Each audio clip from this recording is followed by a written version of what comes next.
pagod ka ba? Ang daming ulitin ko. Ngayon wala ka na. Wala ka pa kain. Ayan po, tapos ng buhat ng counter table dito sa second floor. Ay may aming kasama. Initan dito ngayon. Ito na po ang ibaba ng building nito. Uy, may nakita akong babaeng meron ba siyang nantay. Okay, mag-alas 10 na po. Kami na dito ngayon.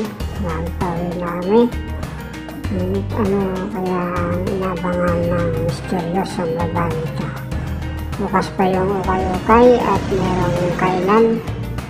Sarado ng katabi niya. Ayan yung ukay-ukay.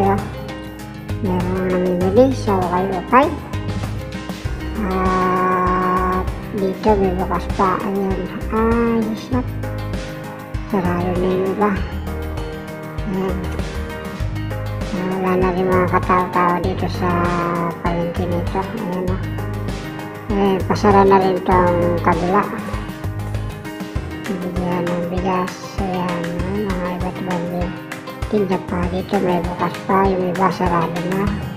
Kunti na lamang yung mga sasakyan. At ang mga tao ay nabibilang na lang sa daan. Ayan. Sarado iba. Iba may bukas pa. Iba pasara na. Ayan. Uwian na yung ititinda ng pares. So, uwi na yun. Pasbro, so may ito. Ano to? Shop. Shop. Kaya kasama ko. Ayan. Tapos na yung magbuhat ng counter table. Sa bilip kanina. Ayan o. Kita ko na ako po. Ayan po. Ang driver na tumulong din. Bukas pa ang kanilang pesto. Shop ba ito? Ayan. Ito na lamang ang bukas dito sa taas. Ang iba ay sarado na. Ito magkapatid yata yan. Okay. Ano na namin sa loob ang counter table.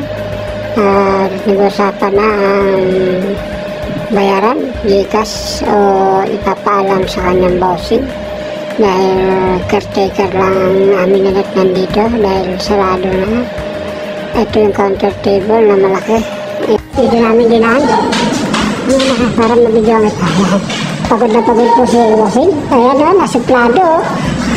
Napasuplado naman ang tao ito. Kanina sa loob, ayun, nahimik na. Ayan o. Pakita pa na. Aba, bisipa pa, galit. Nagalit pa nga. Ayan o. Ayan o. Ang basi. Ano ba tinadyakan mo? Grabe.